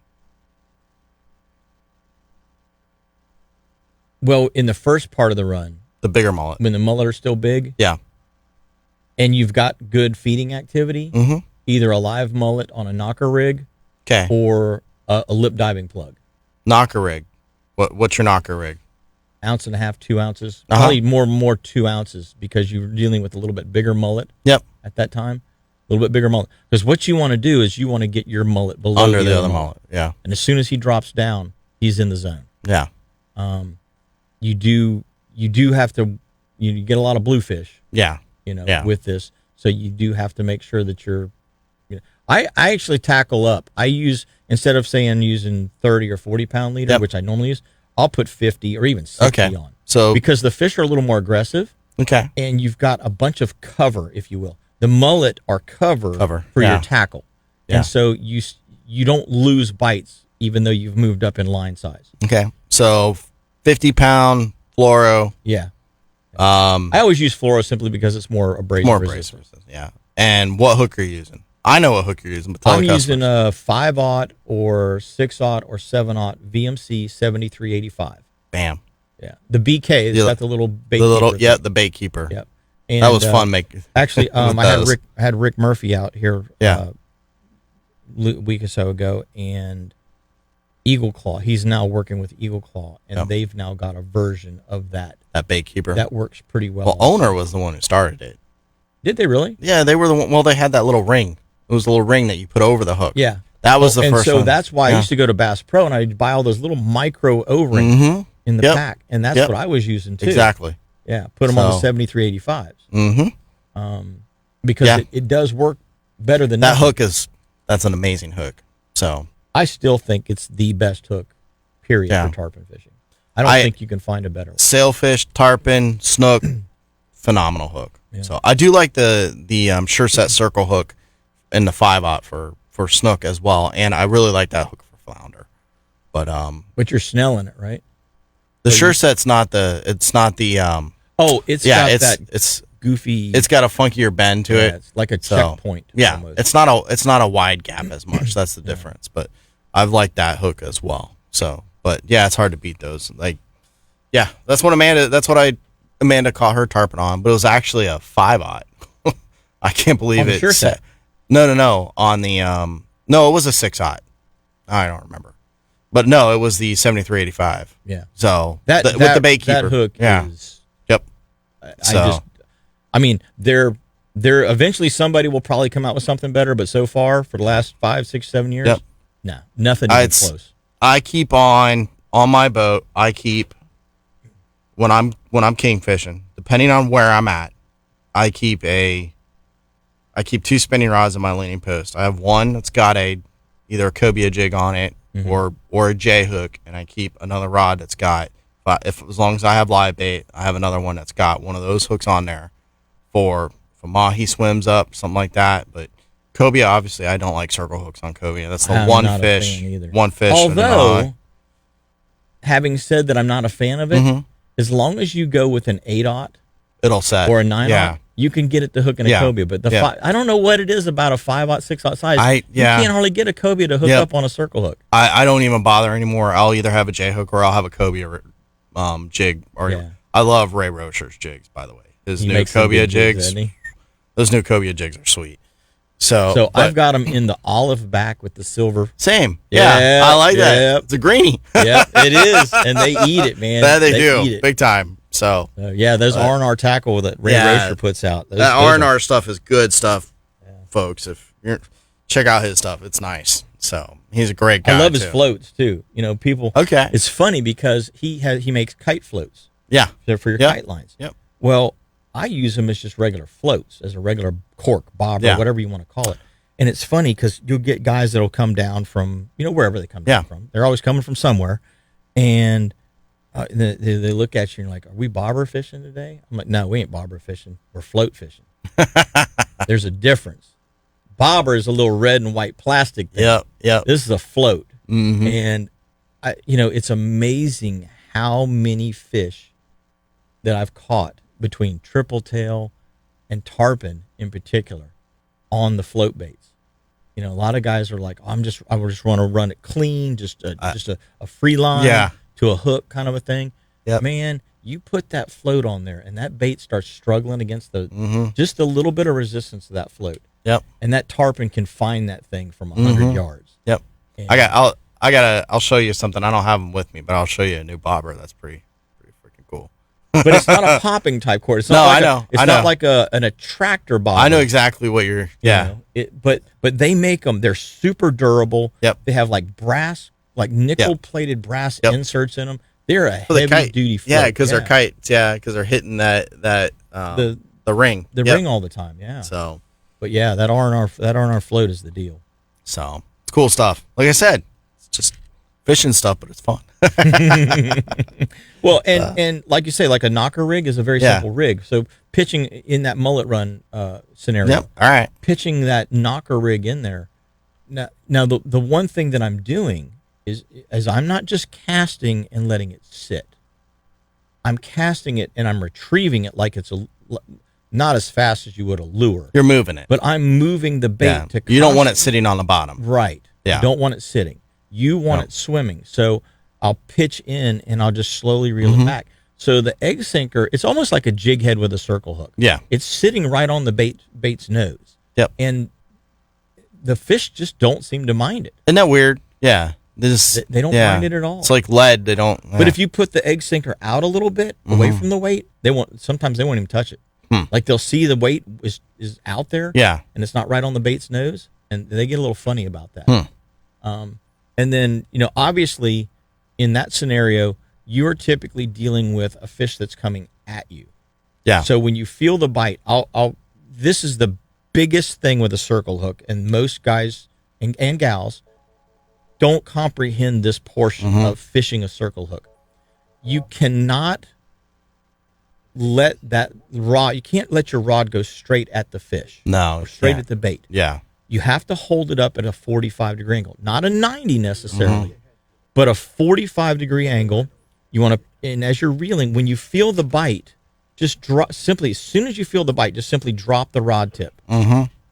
Then turn the handle slowly until you feel the bait. And then Or lift feel up. the weight, I should say. Because the fish is going to be coming at you. And to hook any fish when they're coming at you is difficult, but it's especially difficult with a circle hook. So the fish needs to eat the bait, and then it will almost 99% of the time, it's going to turn into a different direction. And so that turn requires slack. When a fish bites, they usually go like that. Yeah, so when you drop the rod tip to them, that creates the slack for the fish to slightly turn, and then as you come tight to him again, that's when it slides and sits in the corner of the mouth. Yep. So there's a very specific way to fish that rig to be more successful and not miss a bunch of fish. If you find yourself missing fish, it's because you're not allowing the fish time to turn at a different angle. He's still coming at you. Yeah. So that's the bottom line with that. That's There you how go. fish that rig. There you go. Well, guys and gals, we're going to take our next break, and then we got a caller on the line. So don't go away. Rodney Sahr and myself are going to be right back after these messages. Here's a fast and easy solution to clean them. Starbright Ultimate Extreme Clean. Just spray it on the spot, hit it with a deck brush, and rinse it off. Dirty vinyl cushions, greasy drips around your outboard, even those suspicious stains your fishing buddy always seems to leave behind, don't stand a chance when you squirt a little Ultimate Extreme Clean on them. Starbright Ultimate Extreme Clean works great to clean your grill and around the house. You can use it on your truck or lawnmower. It gets greasy stains out of clothing too. Just spray it on any greasy spot, give it a light rub, and they'll look like new again. Make sure you pick up some Starbright Ultimate Extreme Clean and lose those greasy stains today. Since 2010, Anheuser-Busch and Carroll Distributing have raised over $33 million to support scholarships for the families of fallen veterans and first responders through the Folds of Honor. From now through September 1st, Carroll Distributing will donate $1 for every case of Bud or Bud Light beer sold here in Brevard County. It's all part of their American Beers for American Heroes promotion to help promote and inspire those family members who have lost so much. So let's raise one for those in need today. Hey guys, Captain Blair Wiggins here. I'm sure you're aware of the ongoing projects out there that are aimed at restoring seagrass and water quality in the Indian River Lagoon system. Well, here's one that I'm proud to have played a role in getting started, the Indian River Lagoon Clam Restoration Project. I collaborated with Whitney Labs, CCA, the FWC, and many other partners to implement this clam restoration project right here on Florida's East Coast. I would love for every one of you to get involved with this program. Your $20 donation will put 200 clams back into our lagoons. As they grow, these 200 clams will filter over 1 million gallons of lagoon water per year, greatly impacting the health of our local waters. Your contributions are tax deductible, so please help our lagoon by donating $20, $50, $100 or more to this cause. You can make your donation online at IndianRiverClamProject.org/support. Again, that's IndianRiverClamProject.org/support. And on behalf of myself and our waters in the lagoon, we thank you. Assassin, the most trusted name in bass fishing, is also the top soft plastic lure brand for saltwater species. Sea trout, tarpon, redfish, and snook can't resist a saltwater Assassin 4-inch sea shad. Its amazing swimming action sets the bar for swim bait designs. Others continue to try, but no one has been able to replicate the action of this incredible minnow-style lure. But Assassin has other proven designs. The native shiner-colored 5-inch shad Assassin is my go-to lure when I'm targeting big trout. Redfish love the drunk monkey or the mudbug-colored 4-inch Assassin shrimp. And snook and tarpon love their new little P&V dart bait in watermelon red flake or Houdini colors. You can rig these lures on a weedless worm hook or on the amazing Assassin Spring Lock jig head. So these are just a few of my favorite Assassin lures that help me and my customers stay happy. Check out what top professional anglers have known for years. Assassin lures simply catch more fish. Stop in your local tackle store or go to BassAssassin.com to check out this incredible lure for yourself. Welcome back to Catch Your Memory Outdoors. This hour of the show is presented to you by Bud and Bud Light. Guys, gals, welcome back. I love that. I love that tune. It's hard to get you going. It does, man. I tell you what, there's a lot of good music out there. This segment of the show is brought to you by Petrucci Insurance. Make sure that you give Petrucci a call because obviously your insurance company is doing everything they can to get your money from you, and that's not what you want. You want to keep your own money. So have Petrucci do a rate quote for you. Make sure that you're getting the best possible coverage for the amount of money that you're spending, or that you're not spending too much because your current company, you've been with them. Oh, I'm a loyal customer. Oh man, I've been with them for 5, 6, 8 years, and then all of a sudden you start shopping around. You're like, man, they're overcharging me $500. I mean, that's a lot of bologna I sandwiches. check a couple times a year. You know? See if that's a lot of bologna sandwiches. So if you don't want to give the insurance company your money, you need to dial 321-632-1000. No, 1200 632-1200 1200, and tell them you heard about it right here on Catch Your Memory Outdoors, and they will take good care of you right there at Petrucci Insurance. We're gonna go to the phone lines, guys. Sounds like Captain Jeff's on the line. Good morning, buddy. Morning, guys. Are you on the marsh today? I am not. I am recovering from yesterday. Well, Was it hot enough for you? We, on top of the heat, yes, the gator kicked both of our butts. I wish I had a camera going I've never seen a human sweat that much as Blair did. Oh, yeah. It was hot. Yep. So, but we were back at the dock by, I don't know, 9:30. Nice. Oh, well, you weren't even in the heat of it then. That's you guys got No, you got up yeah. good. Yeah. Oh, you can't. But Gator season, you I don't can't know. be out there very long because it'll spoil within an hour probably in this heat. Yeah. So, in the 30 years I've been doing this, I try not to hunt during the day. The only reason we did is because Blair, I offered him the tag for the TV show, and he wanted to do it during the day. So you can get a little bit of more footage than you can at nighttime. yeah. So the second one, I'll be back up there at. We go back out. We're gonna nighttime hunt. Mm-hmm. So you deal with the bugs, but you're not dealing with that heat. Well, how big was it? Was it 9 foot, 10 foot? 11.3. nice. That's Nice. awesome. Good one. He was a pig. Yeah. You know, it's a typical St. John's River gator. They've got a big head on them, and then skinny body. That's just genetically just how the gators in our area are. Mhm. Yep. So, it was a good morning. We got a lot of good footage. Saw a lot of big gators. And did you cast and snag him, or did you get him on bait? Cast and snagged him. Nice. That's fun. Oh, Yeah, he missed one, went right over his back just as the hook was coming in contact with him. He dropped his back, and that gator was a little bigger than the one we got. But so yeah, it was a good opener for the 25 season. Well, it sounds like there's no shortage of big lizards out there. No, there's not, but they get smart pretty quick. yeah. When I got to the ramp, Pepe was already coming in. He started at midnight, and shockingly, when we got to the ramp, there was only 3 cars there, and 2 of them were his. Really? But by 5:15, there was 10 boats getting ready to launch. Yeah. Wow. Yeah. How were the bugs? The bugs are always bad the first 10, 15 minutes, and then they're gone. Okay. Yeah. Okay. The bugs are bad at night. I mean, it could get so bad that it throws your airboat prop out of whack because the bugs are building up so bad on it. Yeah. Yeah. Sometimes we've had to stop and climb back and just scrape the bugs off. Sucks. Oh man. Say that again for all the people thinking about moving to Florida right now. Right? Yeah. Oh, good. Florida's full. We're full.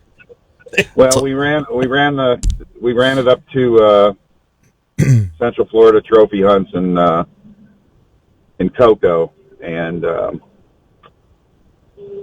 we just went ahead and sold it. I'm going to get some meat back on it. This gator was a bruiser.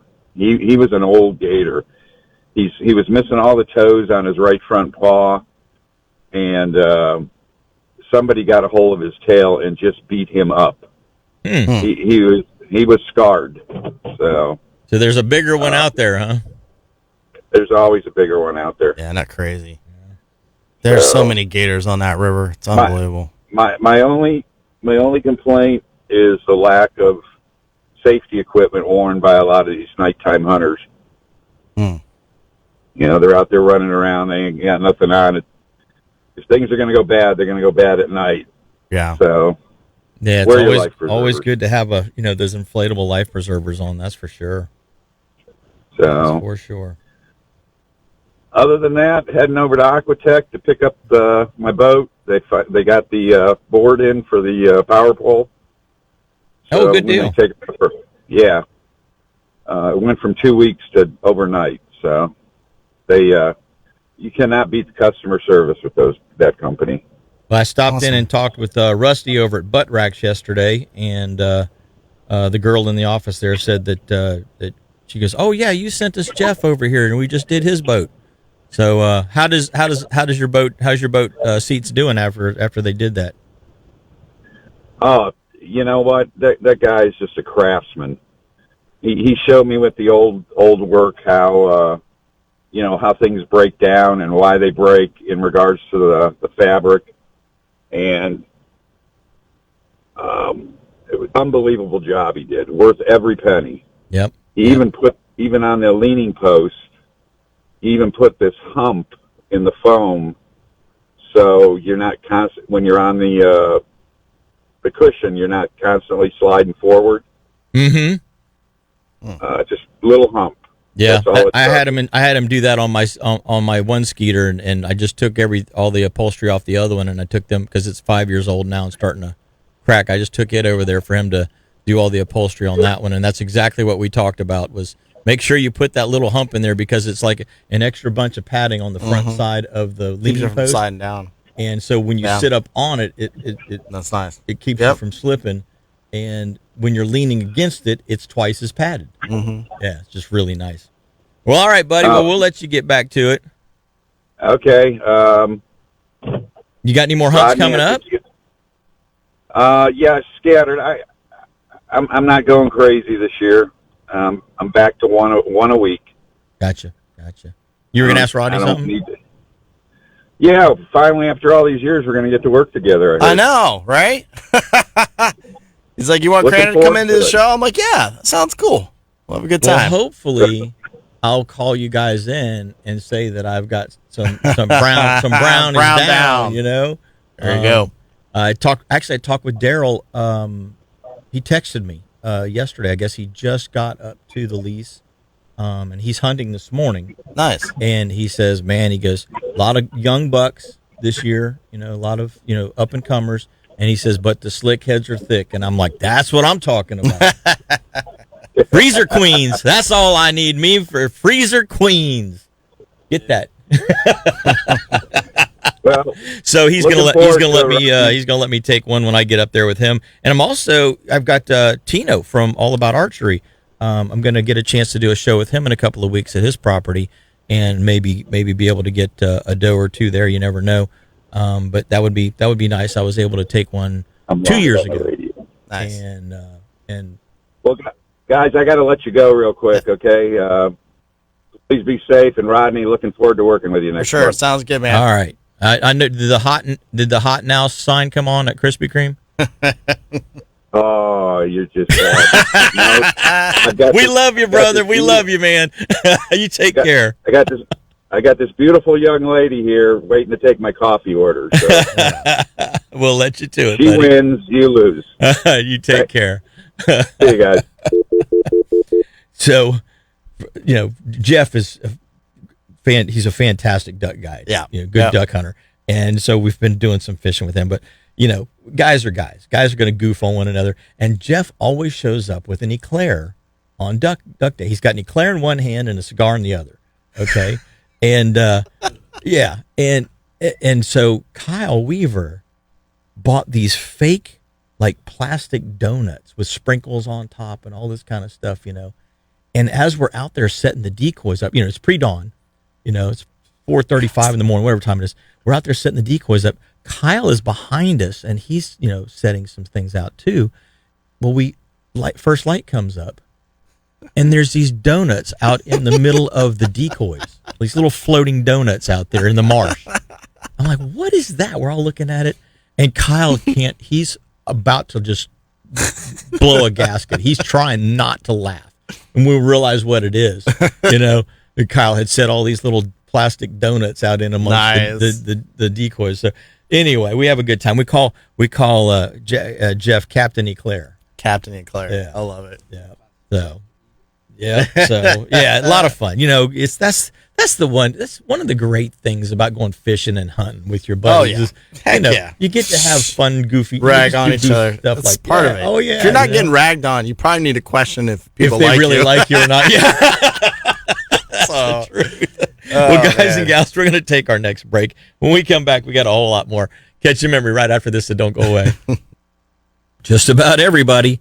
So why not do something with your next beer purchase that can help families of fallen veterans and first responders with Carroll Distributing's American Beers for American Heroes program through the Folds of Honor. Carroll Distributing, with each case of Bud or Bud Light sold, will donate $1 per case to honor the last 15 years of partnership with Folds of Honor. So crack open a cold one in honor of those whose family members have given the greatest Hi, Paul with sacrifice Boaters of all. Exchange here. In today's economy, many boat owners are looking to stretch the life expectancy of their boat. Boaters Exchange specializes in repowers, and we've helped hundreds of boat owners like you freshen up their boat with a new outboard by Yamaha or Mercury. Many boaters tell me their boat feels completely different with a fuel-efficient, powerful, and quiet four-stroke. Our goal is to be the least expensive, most customer-friendly repower center in our part of Florida. Boaters Exchange is ranked one of North America's top 100 boat dealers, a Best for Vets employer, a Community Choice recipient, and best of all, has achieved Yamaha's Best in Class designation. We are grateful for these accolades and look forward to serving you in Rockledge or New Smyrna Beach. Find us on social media, the web, or email me directly, paul@boatersexchange.com. Mention Catch a Memory Outdoors, and I'll send you a free gift personally. We love to see you boat. Catch a Memory Outdoors is presented by Carroll Distributing, your local Bud and Bud Light distributor for over 6 decades. That's a big old long lizard. It is. Blair sent the picture. Yep, of the, I saw that. Yeah, he sent it to me too. I was like, that's man, cool. oh man. So 11 something. I think he said 11.3. Yeah, Yeah. that's a lot of. It lizards. is funny how those St. John's ones do, because Mark Whitmire, good friend of mine. I mean, he's a nuisance gator trapper on the side too, and it's funny you see some of these other ones and you're like, oh my gosh, that's a monster, and it's not real long, but compared to those St. John's ones, the other ones just get big, like wide. Yeah, it's crazy. So like what you're saying is like a one from like Lake Jessup or something like that. That would maybe have a little that different genetics. 10-6 I killed in Jessup a couple years ago. I mean, just big. And then the 2 that I killed with Whitmire and Troy Perez last year, with Amanda and I, they weren't as big. They were like 9-footers, a little over 9. They're just like skinny looking compared to the other ones. Like I had the one by the mouth or by the tail lifting them up, and I'm like, man, these things just. But the one out of the 2 that we killed in Jessup time, just wide. Thicker. It's crazy. Yeah, maybe because I don't know why. Because it must just be like you said. I would think there'd be some crossover since Jessup. Well, what's part of the St. interesting John's, is but- like you see like Indian River redfish and Banana River redfish, same Look different? way. Okay. Big heads, kind of skinny bodies. Yeah. As far as the 40 to 50 inch fish, the big breeders. Yeah. They're all head, and a lot of times they're very skinny bodied, except this time of the year when we come into the mullet run and they're also spawning. Then they'll kind of fill out. But you go to other places, And they're wide. And they're much thicker. In fact, what is it? In Louisiana, the fish are almost like they're short and fat, and a lot of the fish that we catch from offshore here are kind of short and fat fish. So there I don't know, if it's diet or it's probably diet related, I would think. But I know, when you look at fish, let's just say Louisiana marsh fish, those fish don't seem to swim a whole lot. They don't move around a whole lot. Yeah. And sometimes Indian River fish, like you can follow them for 2 miles. Gotcha. They're moving. They're moving a lot. So you have athletic versus non-athletic. Yes. Yeah. And they're moving every single day. Athletic versus couch potato. So, Yeah. But the Indian River fish in particular are skinnier. Gotcha. Than even fish on Mosquito Lagoon side. They're just built different. Gotcha. Built a little different. It's kind of interesting. So, well, buddy, we were talking about that mullet run, and I'm getting really excited because this swell. Fun. I'm hoping. God, I got my fingers crossed that the swell is not here on Monday because I really want to get my Monday trip run. But I think Tuesday, Wednesday, Thursday, and maybe even Friday, we're going to have more swell than we can handle to get out. So it may be more fishing inside than outside. on those days. But golly, the bite has been just absolutely fantastic. I know you called me up, and we were thinking about going today, and it didn't work out. But man, sounds like you were just having just a stellar couple of days of fishing. Yeah. Like unreal. The last 4 or 5 days have been just really, And really. I'll good. tell you what's funny is, Mike was saying earlier about seeing some kingfish on the offshore side. I know the kingfish bite has slowed way down. It was on fire there for a couple of days, week before last, and then I heard then Friday they all started slowed. to come to the beach. But I mean, I even fished the beach. I'm figuring they've spawned on this last full moon, which was 4 or 5 days ago. Yep. So I would think it'd be firing off again, and I'm not hearing anything yet about it. But I mean, every fish I caught right before that was just, like they were about to explode with roe. It was insane. But the bite was really, really good, and then like the next day it slowed way down. It was weird. And I know I one spot I fished, and Bear Bright was out there with me, and we were marking fish. They were there, like 100% there. They were there the day before and the day before that, firing good. Weren't biting. Made a run. Find out later I left too soon. They all of a just sudden hadn't turned on. They just hadn't turned on yet. I'm not going to complain because we loaded the boat with some other stuff, but it's like they were there, and then it just slowly kind of tapered off where they just weren't firing off. And before that, it was like couldn't get more than 2 baits in a interesting while. about that whole moon, that everything cycles around the moon. It does. It does. And Yeah, this 100%. year, the buoy line 2 weeks ago at that same time frame, their cobia were showing up in there. There were you had a groups nice one. of cobia. Yeah. It's That, I mean, crazy. 5, 6, 7 fish all on their little pack, and like a little spawning ball or something. And the couple of fish that we had that were big enough to keep that we brought in. The nice thing about fishing that pre-full moon in August in the buoy line is you're not dealing with sharks. Yeah. The fish on the reef, you can't hardly land a legal it's getting fish bad. on the It's reef. getting bad. I'm Between really Rick Scott's behind something that I'm stoked about. So I think we're going to see some shark depredation stuff coming out. So Gotcha. Well, between the sandbars and the bulls, yeah, you get to the reef or a wreck, bad. and you cannot land one. Yep. If it's big enough to be legal, it's unlandable. Exactly. Before the shark, Yep. Gets it. And they don't seem to want the kingfish unless they're bigger. They'll leave your little 6, 7, 8 pound kingfish alone, but you get one over 15, and it's like snack time. Snack time. Yeah. It's crazy. Like won't eat the little ones. So Yeah, I don't know what it is, It's but been- but that moon is Yeah. definitely this year in particular really had a lot of spawning activity involved in and around. Yeah. And the snook were the same way. Snook were just packed full of roe.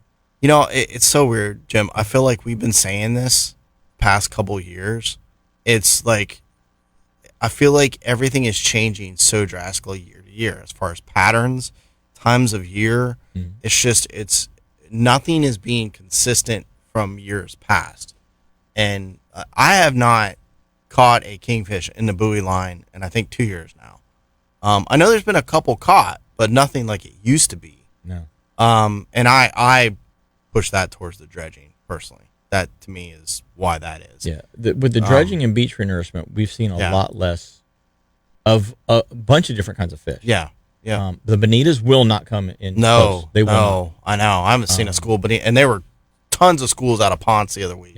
Yeah, they will not come to the beach at Canaveral. The kingfish are affected by it. The tarpon don't seem to be as worried about it. Yeah. The big jacks are the same way. They do not want to come to the beach. They want to stay out in 50, 60 feet of water. They don't want to come in anymore. And it's unfortunate because when they're in 20, 25 feet of water and there's 100 of them 50 to 100 of them in a pack. Yeah. I mean, you want to talk about a blast with a topwater plug? Yes. That's the deal. Yeah, it is fun. That is the deal. I mean, you get one or two and then I'm done. yeah, you can't catch many of them, but they're fun while they last. Oh, yeah. Yeah. And, so it's definitely taking its toll. And right now with the dredge being right in the mouth of the port, the snook have just decided that they're not putting up with that. And they've left. It's crazy. All This of dredging the places that you would go, all around the Trident Basin, the rock jetties. I almost wish they would extend the jetties out or something. You know what they need to do? They need to get the beach back to where it used to be. So the north side of Canaveral and the south side both have been extended. Yeah. The north side, you can see there's a little bend in it at the Yeah. end. Let's just say the last 150, 200 feet is an extension to try to help keep shoaling. But what's happened is when I was, obviously this is many moons ago, okay? But when I was young and we would go out, we were in our little 12-foot Sears Game Fisher boat with our little 9.9 Ward Sea King kicker or tiller on the back of it. And we would go fish the North Jetty. The water in the inside was 12 to 15 feet deep. Gotcha. That water now is 5 or 7. It's right around the jetty. Right around the jetty. Yep. And the jetty wasn't as long, so we used to fish the backside of the jetty. Now you could walk on the backside of the jetty just about. You could go, I'm going to say, not 100 yards, but at least 75 yards, maybe 80 yards from the tip of the old into the old jetty. Not the tip of where it is now, the tip of where it used to be. You could go 75 yards back to the west. Oh, man. Towards land. Yeah, you can't even go that from the tip now. And you had water that was fishable water before you got into the shallow water where it started to break. So if you look at the north side of Canaveral, there's an old line of Australian pines. Okay. Yeah. That's the old that's the old edge. And Really? there's an old line of sea grapes that are along that north-south line. Then there's a new line of sea grapes that aren't quite as tall. They're much younger sea grapes. Yeah. That is still 40 yards up on the beach. Yeah. From where the water's at. So I honestly think if they went in and did it a little bit with the dredge this year, they dug a little bit along the shoreline in there. But if they came around the jetty and they just went all the way back in and took it back to that old dune line and sucked all that sand out of there, that jetty, I mean, we used to catch grouper on it. Yeah. Sea bass, mutton snapper.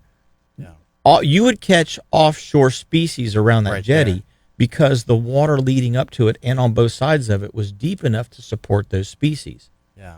Now it's dune. It's got seagrass. It's got sea oats. It's got everything. But if they cut out and took all that sand back, first of all, the shoaling would be much less. Yeah. So they wouldn't have to mess with it in the channel as much. And two, it would create a much better fishing opportunity. It would be more like fishing the North Jetty at Ponce Inlet than it would be than it is now. Yeah. So that's my thought process on it. Well, let's go ahead and take our last break of the day, and Rodney Sahr and myself are going to be right back after these messages, so don't go away. Sunrise has all of the gear that you hardcore anglers need for a productive day on the water, and they've got frozen baits like ballyhoo, sardines, squid, and more. Plus, Sunrise Marina has a great selection of live baits, shrimp, pinfish, croakers, mud minnows, fiddler crabs, and a whole lot more. So if you're looking for tackle, rods and reels, boating accessories, fresh-made sandwiches, or your favorite beverages, Sunrise Marina has got everything for you, and you can ice it all down with some bagged or bulk ice at their convenient, trailer boat-friendly drive-thru. Sunrise Marina also stocks some really cool nautical gifts, as well as the performance clothing and casual clothing that anglers like you and me like to wear. Make sure you stop by Sunrise Marina before heading out before your next fishing adventure. They're easy to find right across the street from Grill's Restaurant at 505 Glen Cheek Drive in Port Canaveral. StarTron enzyme fuel treatment makes all engines run stronger, smoother, and helps them get better fuel economy. The enzymes in StarTron improve the quality of all fuels so engines start easier, even if they haven't been run for several months. Don't just stabilize your fuel, tune it with StarTron. StarTron enzyme fuel treatment can also be used in 2- and 4-stroke engines, trucks, lawnmowers, generators, motorcycles, four-wheelers, basically anything that runs on gas. You can also get StarTron diesel fuel treatment for your truck, boat, or tractor, or construction equipment. If you want to fuel more power, tune your fuel with StarTron. Is your home under attack from pests or termites? Or have furry wildlife made themselves way too comfortable in your attic? At Integrity Pest Management, they specialize in getting rid of pests, termites, and wildlife safely and effectively. With years of experience and commitment to integrity, They protect your home from unwanted invaders using eco-friendly and efficient solutions. Don't wait for the damage to pile up. Call Integrity Pest Management today for a free inspection and let them restore peace and security to your home. Call 321-637-1199 or visit them at integritypestmanagement.com. Integrity Pest Management, where your home's safety and your peace of mind are their top priority. This hour of Camo Radio has been brought to you by Bud. Hey, gang, we want to let you know this segment of the show is brought to you by Strike Zone down in Melbourne, so stop by and get all the cool stuff that you need to go fishing at Strike Zone. They've actually got some ammo in there as well, so you need some ammo and you're going to get some fishing gear. Guess what? You can get some ammo too. So, you always need some, 270, 308, 30, 30-06. About that time of year. It's getting to be that time of the year, so there's the brown things walking around in the woods that need to be invited home. That's right. They need a warm place. They need a nice cool place. Well, right now, yeah. Until cool you put place, them then on warm the place. nice warm place. Anyway, stop at Strike Zone. Tell them you heard about it right here on Catch Memory Outdoors. Hey, want to let you know, Starbright Cleaning Solutions segment. Obviously, if you've got vinyl on your boat, the sun will beat it up. It just does. One of the things that Rodney and I use to make sure that we are making the vinyl on our boats last as long as we possibly can is Vinyl Guard, Ultimate Vinyl Guard from Starbright. It comes in the nice 32-ounce squirt bottle size. You spray a little bit on, wipe it off. It doesn't leave like if you use doesn't leave a residue. like Armor All or Son of a Gun or any of those like we used to use on our dashes on our trucks and cars. That leaves like a sticky, almost a tacky residue. This does not, and it smells really good. And you're right. It does. It smells really good. So it's but it puts a nice UV protection on there. It saturates into the vinyl and keeps it moist, keeps it lubricated, keeps it from drying out, and it smells good. So it does smell good. There you go. Vinyl Guard, Ultimate Vinyl Guard from Starbright. Make sure you check it out because it's a fantastic product that will definitely increase the life of your vinyl. Rodney, we were talking about that whole mullet run. It's getting ready to start. Obviously, you and I fish out of bay boats. Yeah. This is a fishery, though, that in the case of if you want to catch some tarpon, you can do it out of a center console. You can, but you probably let's just say a 30-foot contender. Yeah. Okay. Yep. And you don't have a trolling motor on the front of it. This is really trolling motor territory. Big time. But you can most 30-foot contenders have trolling motors now. Anymore they do, yeah. But if you don't, if you have a bigger boat and you don't have a trolling motor on it, this is still a fishery that you can get involved with. Oh yeah, because you can anchor, and there's enough bait streaming by the boat in most cases that you can sit stationary and fish on anchor and still catch plenty of fish. Oh yeah. You can even idle down the beach and make cast down like an X wrap, wrap a lip diving plug. That's one of my favorites. A spoon, a gator, a crocodile spoon. Jigs, I don't throw like my Assassin Artemis shads and some of this. I don't throw those as much this time of the year because the bluefish will just absolutely wreck them. So once you start getting into bluefish time of the year, we got a little bit time to put this soft plastic. No, I've heard they've been around. They're there. They're there. They're it's there. Early for them too. Yeah, they're all 2.5 to 4 pounds, and they are there. I love trolling. Chomping pogey tails as hard as they can go. I love trolling them ones. I like to put hooks in them things and put them out. But it's a so you've got this 30-foot center console. Yeah, you get your guy in the bow. You ease in. You made 2 guys in the bow. If you got guys that aren't going to hook one another, and cast. And the main thing is you want to cast at a 45 from the boat. Yeah, cast it as close to the beach. If you can land the lure on the sand, and pull it into the water, that's even better. Yeah.